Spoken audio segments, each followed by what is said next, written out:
Buenos días, hermanos. Pues hoy domingo, último domingo del mes de agosto, como saben, estamos mi mujer y yo unos días de descanso, pero esto no significa que estemos desconectados. Y hoy hemos grabado o hemos empezado muy pronto por la mañana a pedir a Dios que nos dé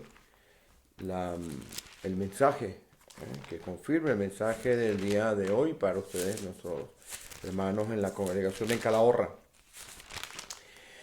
Y desde muy pronto por la mañana hemos estado orando a Dios y pensando, evaluando y reflexionando el mensaje para hoy, porque no podemos estar presentes allí, pero estamos presentes de forma indudable en nuestro pensamiento, en nuestro deseo de estar allí. Y como he dicho al principio, estamos tomando, mi esposo y yo, unos días de reflexión y de calma, pero no estamos desconectados en absoluto. Y hoy quisiera compartir con ustedes, mis hermanos, una reflexión. Probablemente va a ser mucho más corta que los mensajes que usualmente compartimos de forma presencial, pero espero que Dios, a través de este mensaje, pueda hablar en la vida de ustedes como habla cada vez que predico en mi vida. Le voy a pedir a mis hermanos que vayan conmigo a Éxodo capítulo 2. Éxodo capítulo 2. Éxodo capítulo 2. Le damos gracias a nuestro hermano Mario Pozo por compartir este mensaje con ustedes, porque le he pedido que lo descargue y lo presente hoy en la iglesia. Éxodo capítulo 2. Dice así la palabra del Señor. Dice: un varón de la familia de Leví fue y tomó por mujer a una hija de Leví, la que concibió y dio a luz un hijo. Y viéndole que era hermoso, le tuvo escondido 3 meses. Pero no pudiendo ocultarle más tiempo, tomó una arquilla de juncos y la calafateó con asfalto y brea, y colocó en ella al niño y lo puso en un carrizal a la orilla del río. Y una hermana suya se puso a lo lejos para ver lo que le acontecería. Y la hija de Faraón descendió a lavarse el río, y paseándose sus doncellas por la ribera del río, vio ella la arquilla en el carrizal, y envió una criada suya a que la tomase. Y cuando lo abrió, vio al niño. Y he aquí que el niño lloraba. Y teniendo compasión de él, dijo: de los niños de los hebreos es este. Entonces su hermana dijo a la hija de Faraón: ¿iré a llamarte una nodriza de las hebreas para que te críe este niño? Entonces su hermana dijo a la hija de Faraón: ¿iré a llamarte una nodriza de las hebreas para que te críe este niño? Interesante esta parte, mis hermanos. Volveremos más adelante sobre ella. Y la hija de Faraón respondió: ve. Entonces fue la doncella y llamó a la madre del niño, a la cual dijo la hija de Faraón: lleva a este niño y críamelo, y yo te lo pagaré. Y la mujer tomó al niño y lo crió. Y cuando el niño creció, ella lo trajo a la hija de Faraón, la cual lo prohijó, y le puso por nombre Moisés, diciendo: porque de las aguas lo saqué. Vamos a hablar un minuto. Bendito Dios, venimos delante de ti en el nombre de Jesús. Ponemos delante de ti nuestros errores, nuestros pecados, Señor, nuestras faltas, nuestras, nuestro concepto de hombre, los pecadores que somos, Señor. Nos arrepentimos, Señor, de nuestros errores y pedimos que tu gracia vivificante y salvadora esté con nosotros. Oramos para que en el nombre de Jesús podamos hoy, mi Dios, hablar de tus cosas y llevar un mensaje de aliento, de paz, de armonía, de esperanza, Señor. Pedimos que las meditaciones de nuestro corazón y los dichos de nuestra boca sean agradables a ti. En el nombre de Jesús. Amén. Esta es la historia de un hombre llamado Moisés. Moisés tenía una particularidad: había nacido en Egipto. Había nacido en un momento en el cual el pueblo de Israel, el pueblo hebreo, el pueblo elegido por Dios, estaba en medio de una situación que no era la mejor.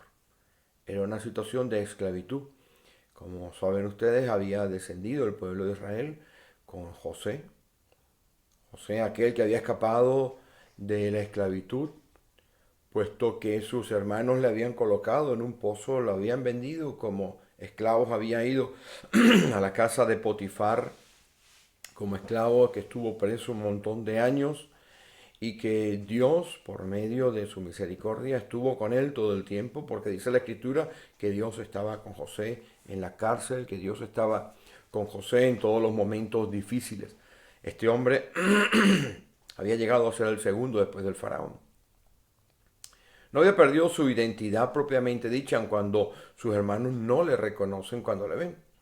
Cuando le ven sus hermanos, piensan que es un hombre de Faraón, que es un egipcio, no lo reconoce, pero su identidad por dentro de él no se había perdido. Él manda a traer a sus padres, manda a traer el resto de sus hermanos, le da cobijo en la tierra de Egipto. Pero pasa mucho tiempo y el pueblo va a convertirse en un pueblo esclavo de los egipcios. Y en un momento determinado de la historia, Dios escucha el clamor del pueblo de Egipto. Pero antes de que entremos a evaluar este tema del clamor del pueblo de Egipto, del pueblo de Israel en Egipto, vemos que Dios hace nacer a un niño llamado Moisés. Nace en circunstancias excepcionales, nace en medio de la esclavitud. Este niño, como hemos leído, fue puesto en una barquilla de juncos y fue llevado a la casa de la hija del faraón. Probablemente sería alguna de las muchas hijas que tenían los faraones en aquellas fechas. Le cambia el nombre y le pone un nombre, Moisés. Probablemente este niño tenía algún nombre hebreo. Nosotros le conocemos por su nombre egipcio. Moisés en realidad es un nombre egipcio. El versículo 10 del capítulo 2 nos dice que cuando el niño creció, posiblemente ya cuando lo habían destetado, eso estaríamos hablando entre 3 y 5 años de edad, este niño es llevado al palacio de Faraón. Y allí sucede algo importante. Su madre verdadera le había criado hasta una edad, vamos a decir, para efecto de este mensaje de hoy, 5 años de edad. A los 5 años de edad hay ciertas cosas en la personalidad de nosotros que ya están formadas o empezando algunas otras a formarse. Y este niño empieza a pasar de un ambiente aparentemente hebreo donde su madre posiblemente no le había dicho que era su madre, le había cuidado, le había estado alimentando y le había estado enseñando el lenguaje y las costumbres hebreas. Este niño pasa a vivir a la casa de Faraón. Y aquí hay algo muy interesante. En el versículo 11 dice que, del capítulo 2, dice que Moisés estaba crecido. Desde los 5 años hasta, vamos a decir, hasta los 40 años, que es la edad en la cual Moisés sale, o nos lleva a este versículo 11, Moisés tenía una personalidad, unas características, una educación que era 100% egipcia. No todos podían ser educados con el nivel que estaba siendo educado Moisés. Y Moisés sale a sus hermanos. Interesante. Él sabía que aquellos eran sus hermanos. Él salió posiblemente a ver dónde estaban sus hermanos en esclavitud. Recordemos que el pueblo hebreo era un pueblo que estaba siendo sometido a unas labores terriblemente duras. Y en ese momento Moisés, que sale a ver a sus hermanos, ve algo que es trascendental en su vida. En ese momento que él sale ve que un egipcio está golpeando a uno de los hebreos. Vamos a leerlo entre todos. Dice así la escritura. En aquellos días sucedió que, crecido ya Moisés, pongamos que tendría unos 40 años, 35, vamos a poner por allí. Salió a sus hermanos y los vio en sus duras tareas. Salió, observó que estaban ellos en esclavitud. Esto es importante que entendamos que no era la primera vez que Moisés salía. Moisés no estaba en una burbuja.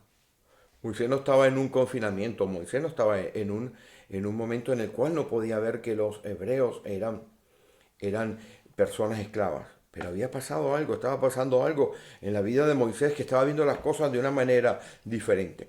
Y los vio en sus duras tareas. Y observó a un egipcio que golpeaba a uno de los hebreos, sus hermanos. ¿Cuántas veces no nos pasa, mis hermanos, que nosotros nos miramos al espejo en nuestras casas y observamos que hay algo en nuestro rostro? Podemos estar las mujeres maquillándonos, los hombres arreglando nuestra barba o simplemente rasurándonos o lavándonos la cara, pero estamos parados frente a un espejo. Y cuando estamos parados frente a un espejo hay algo que solamente vemos nosotros y Dios. Vemos lo que en realidad somos. Nos miramos,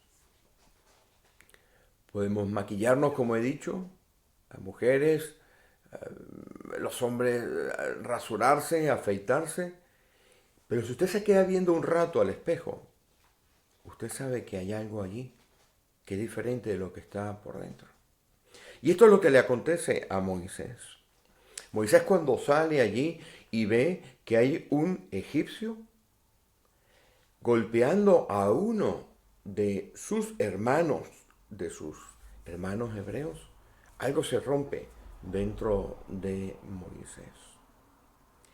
Y Moisés, si leen lo verán, en el versículo siguiente, mira a la derecha, Moisés mira a la izquierda, ve que no hay nadie y hace algo con una premeditación y alevosía de unas proporciones inmensas.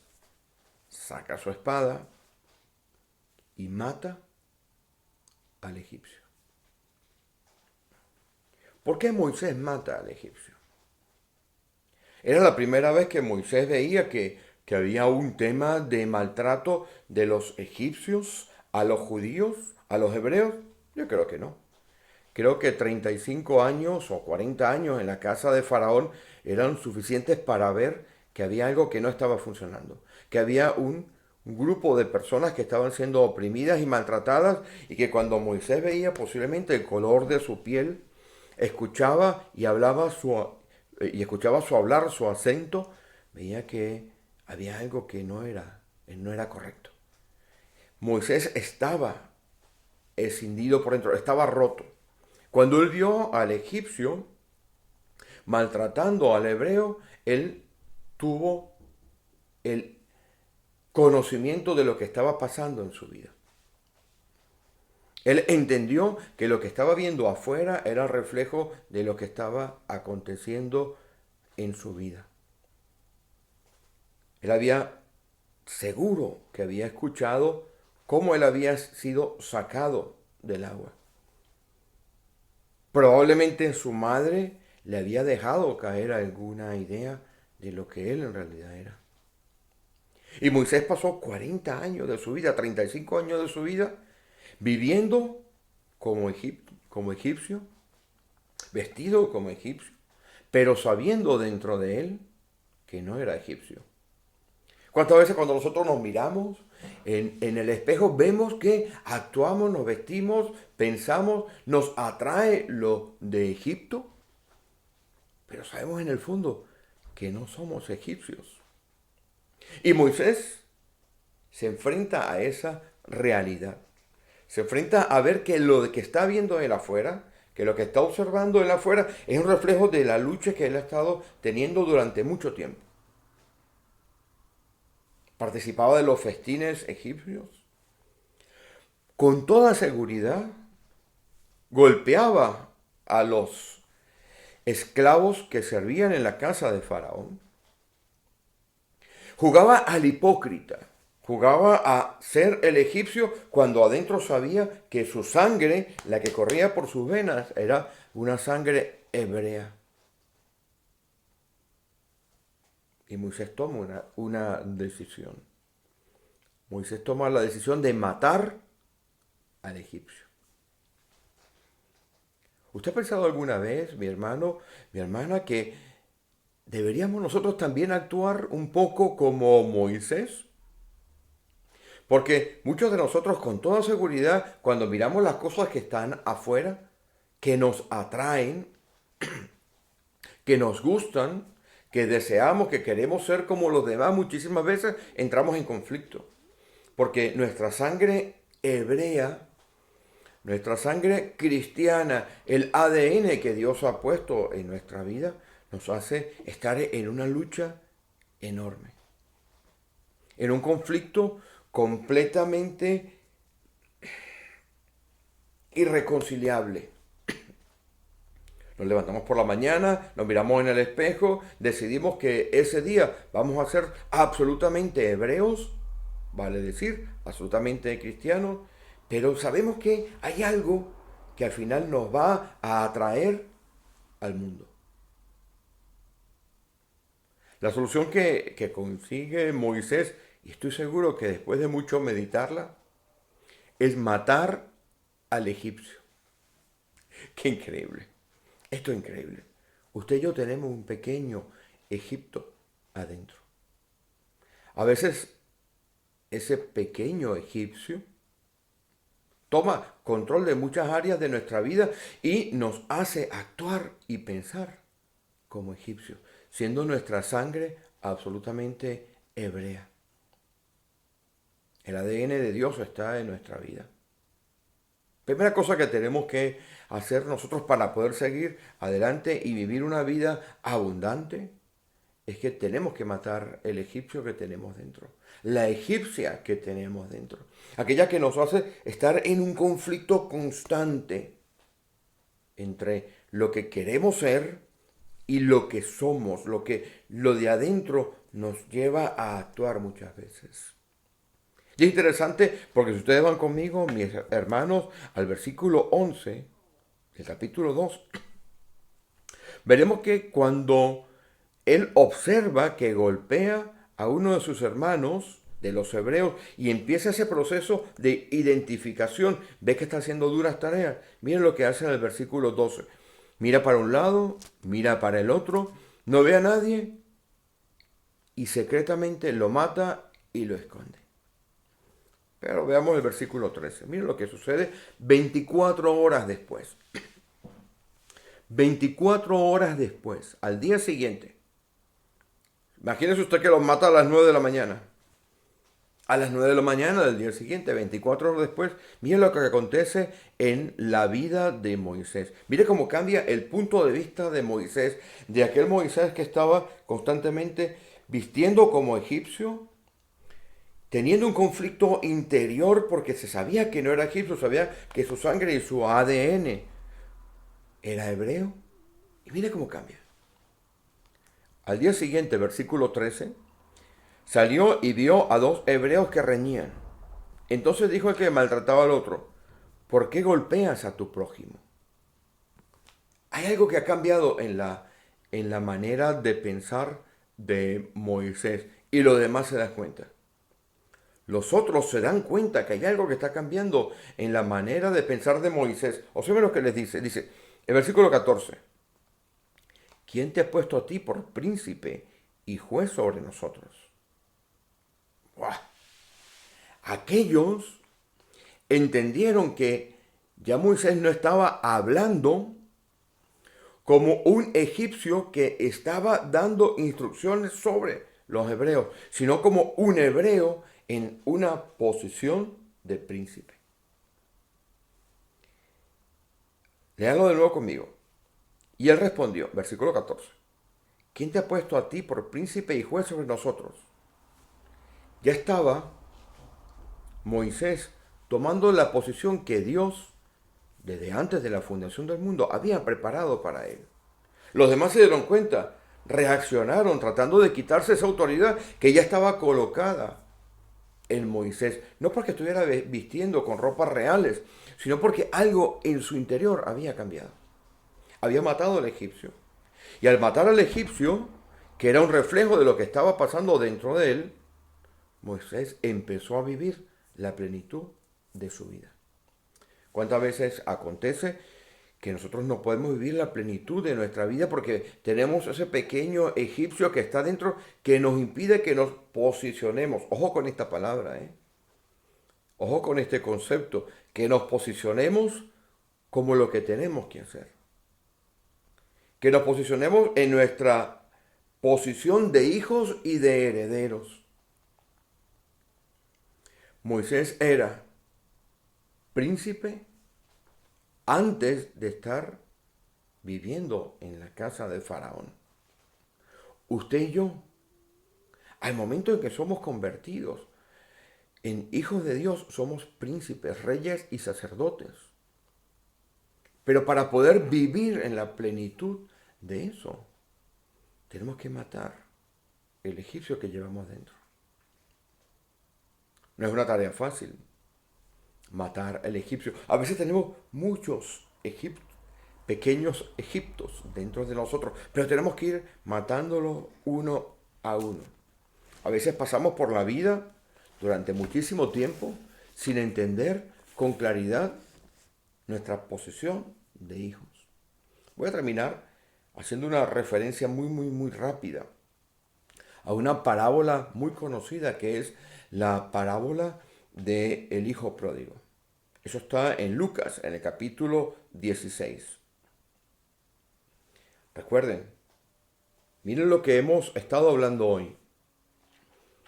Nosotros nos miramos al espejo y el reflejo que se ve en el espejo, solamente usted y yo sabemos que es un reflejo que probablemente nos muestra algo que está dentro de nosotros.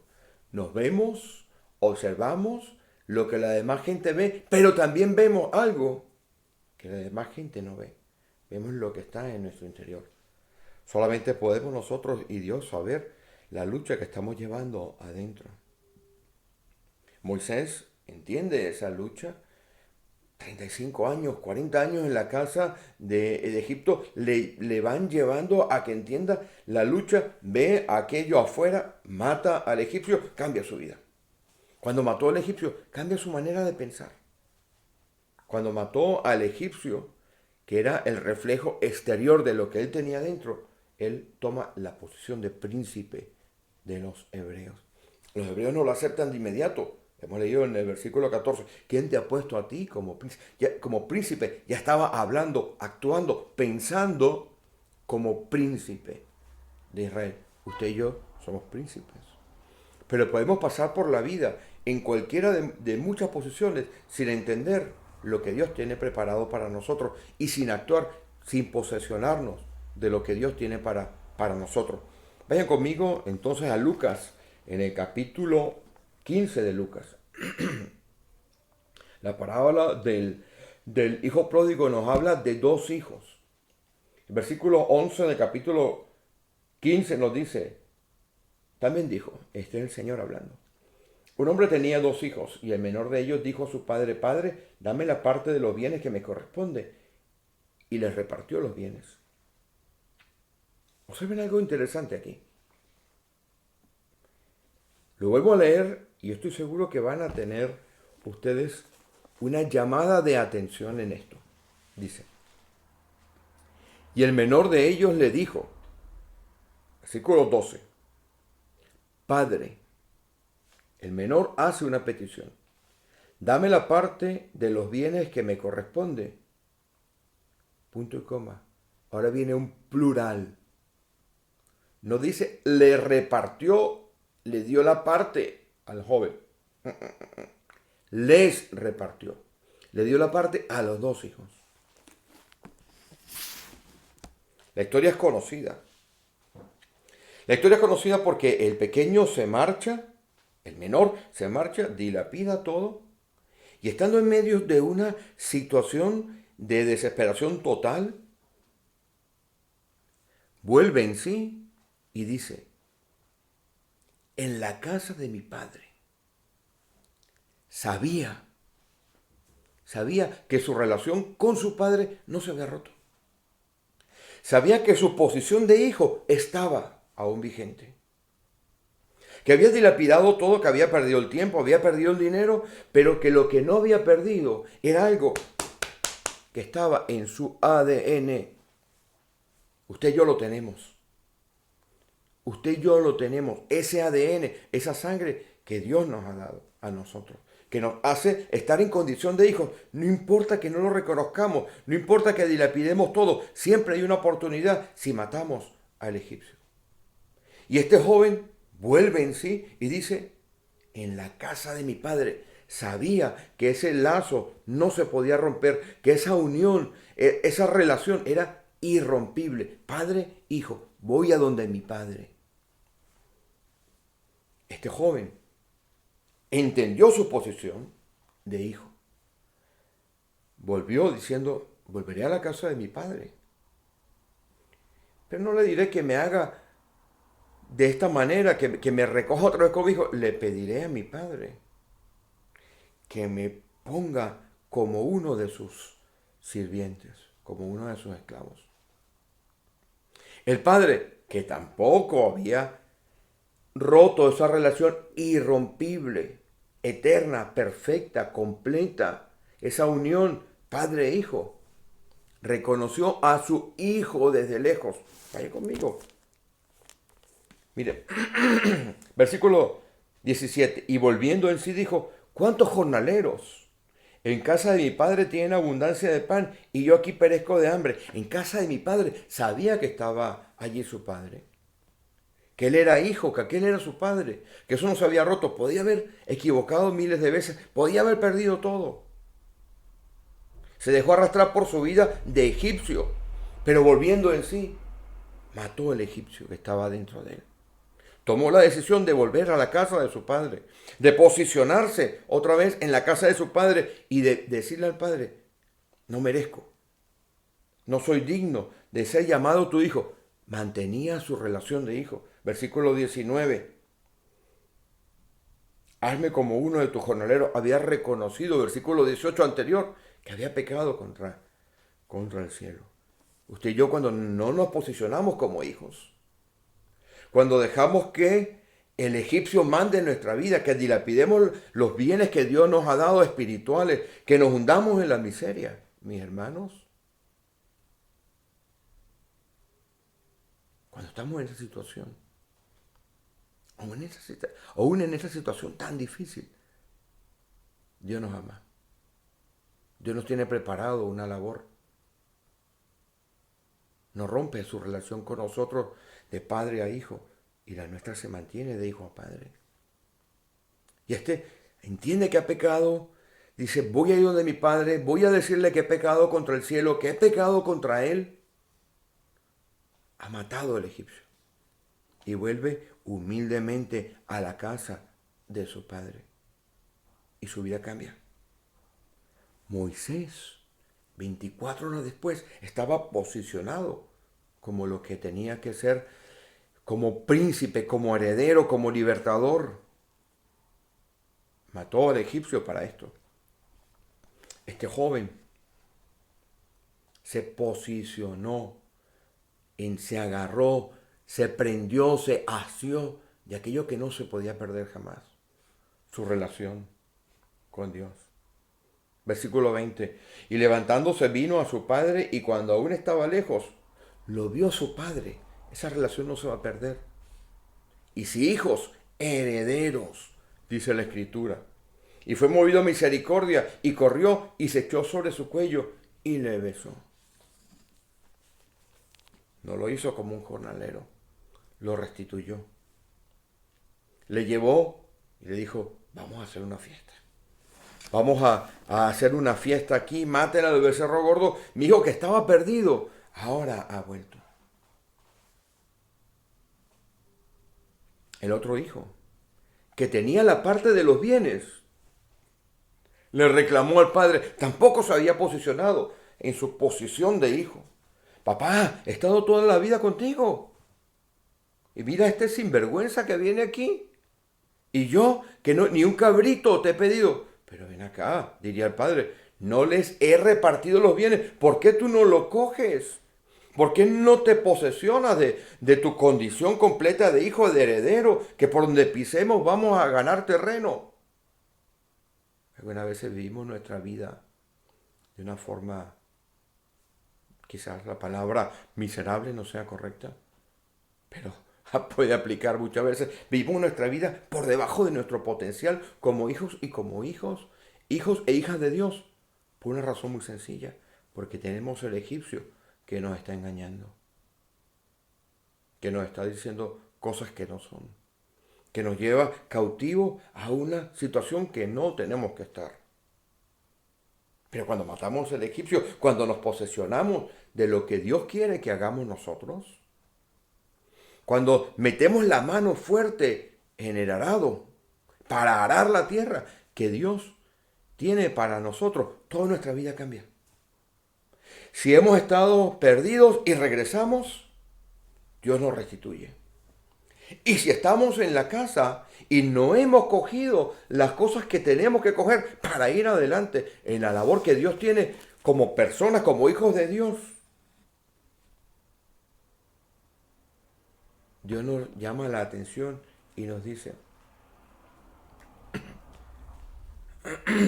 versículo 31, el caso del otro hijo. Hijo, tú siempre estás conmigo y todas mis cosas son tuyas. Le repartió, estaba allí, todo lo que él tenía padre se lo había dado. Tanto uno como el otro tenían que matar al egipcio que estaba dentro. El egipcio es, algunas veces, tú mismo, mi hermano, mi hermana, que te limitas y no coges la posición que Dios te ha dado. Usted y yo somos herederos de algo inmenso, de algo que, les tengo que decir, muy pocas personas en el mundo tienen la dicha, la fortuna, la bendición de tener lo que Dios ha preparado para usted y para mí. Tenemos que vivir a nuestro potencial. Olvidémonos de las circunstancias de afuera. Miremos por un segundo adentro de nosotros y digamos qué es lo que está impidiendo que yo viva mi potencial como verdadero hijo, como verdadera hija de Dios. Miremos al espejo e interroguemos el espejo. El reflejo ese del espejo nos tiene que decir qué está pasando en nuestra vida. Las circunstancias de afuera, qué es lo que nos gusta de lo que está afuera, nos tiene que decir qué está pasando en nuestro interior. Tenemos que quitar eso que está en nuestro interior y vivir en la plenitud de lo que Dios quiere que vivamos. Santos, herederos. Si somos herederos de Dios, tenemos que hacer la obra que ha sido llamada la iglesia a hacer. Usted y yo somos parte de una congregación que tiene una obra para hacer. Y para poder hacer esa obra, mi hermano, mi hermana, usted tiene que, vuelvo a repetir la frase porque quiero que se les grabe, matar al egipcio. Y vivir en la plenitud de lo que usted es. Cambie su vida, mi hermano. Cambie su vida, mi hermana. Deje lo que era de Egipto atrás. Y extendámonos adelante al premio del supremo llamamiento en Cristo Jesús. Que Dios les bendiga, mis hermanos.